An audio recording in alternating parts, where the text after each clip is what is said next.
Edexcel C2, 2015, solve the equation Trig Equations. This one is in rads, this one is in degrees, two different questions. So the first one, part 1. Solve between 0 and pi the equation sine 3 theta, take away root 3 cos 3 theta. Okay, so if this one, take away that one is not, this one equals that one.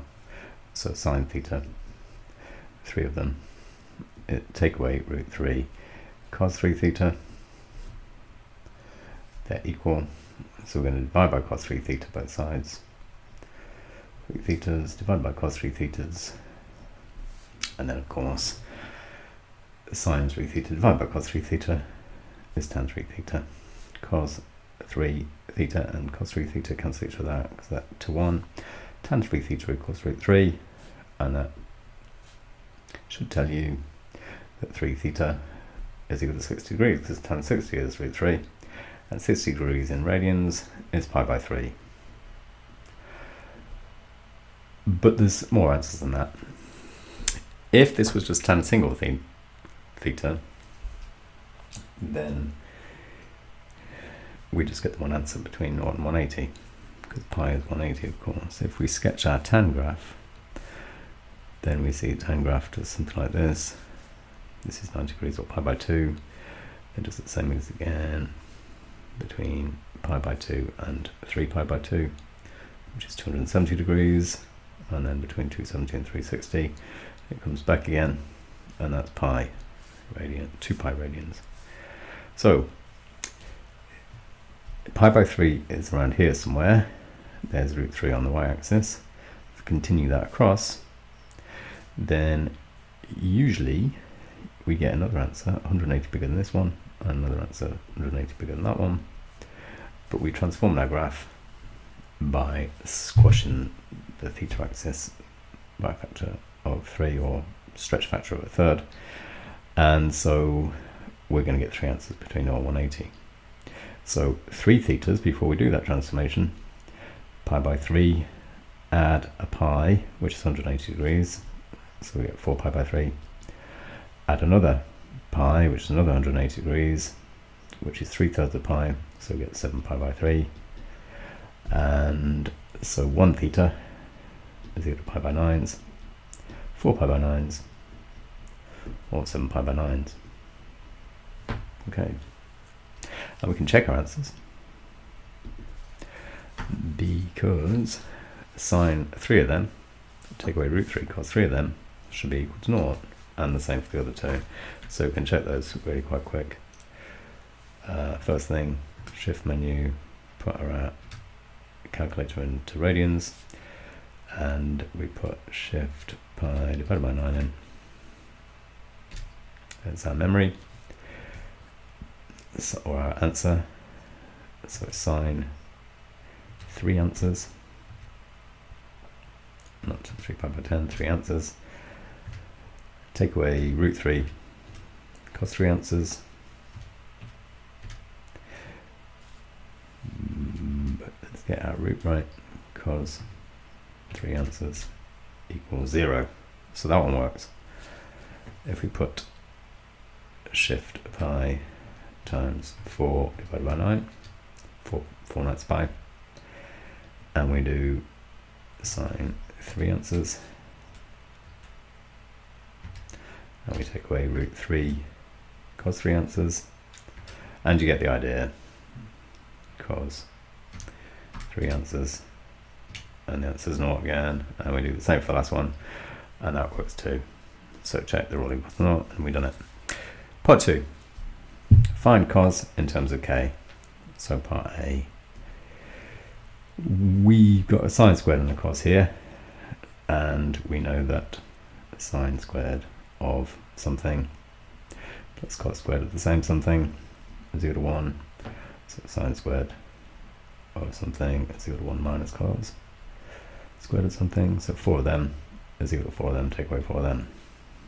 So our equation, we can replace the 4 sine squared by 4 minus 4 cos squared. So 4 minus 4 cos squareds of x's plus a cos x equals 4 take away k. So look, we've got a 4 there and a 4 there. We've got a quadratic now in cos x, so move the cos x terms over the other side, and we've got 4 cos squared x.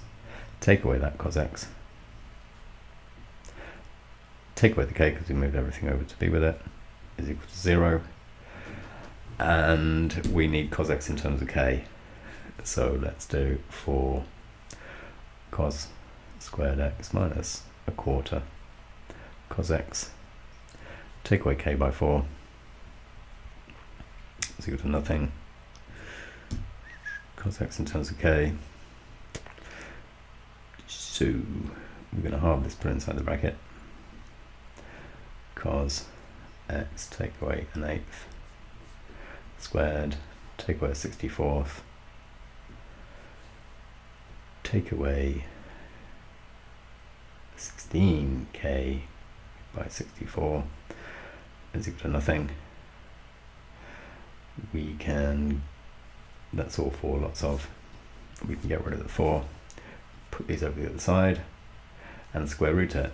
So cos x minus 1/8 equals plus or minus the square root of 1 over 64, take away, which becomes an add, 16k by 64. And if we take a 64 outside of this square root sign, then it becomes an 1/8. So cos x is equal to an 1/8 plus or minus 1/8 of the square root of 1 plus 16k. And that's part A. Part B, when k is 3, find the values of x in the range of this one. So let's just put our calculator in terms of degrees and make it ready. Cos x is an 1/8 plus an 1/8 of 1 plus 48.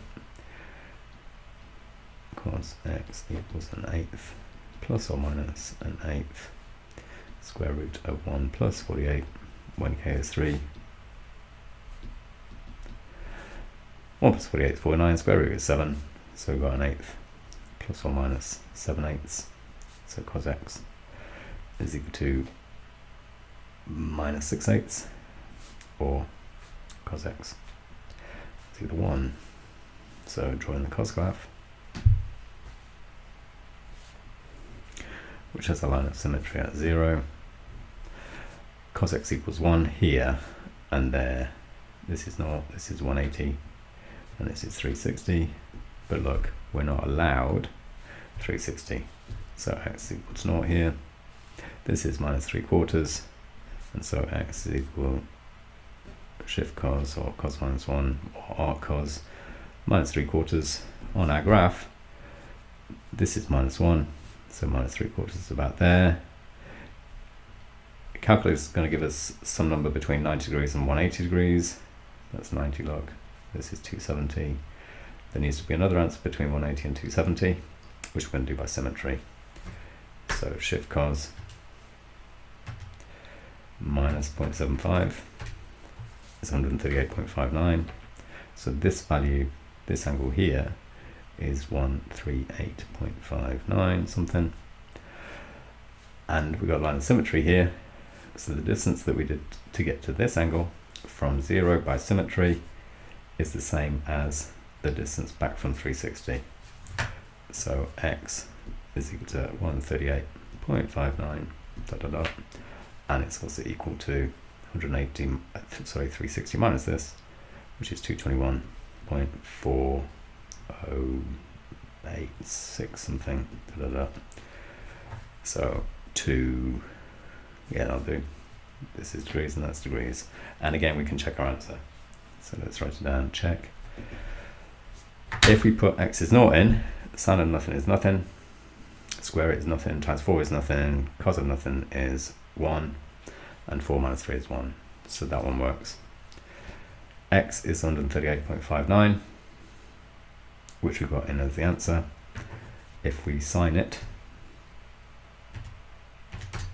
and we square it and we times by 4 and we add cos of minus 3/4,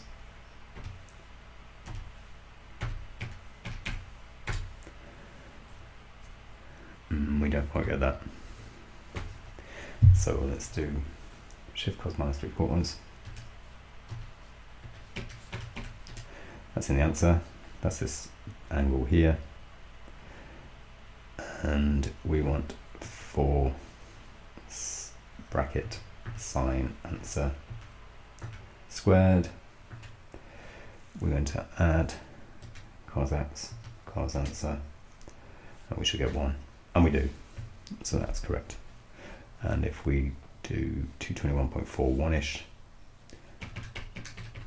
so that's answer. If we do 4 bracket sine answer squareds plus a cos answer, the answer should be 1. Man, it's pretty close because I rounded that angle, so they're all correct. Brilliant.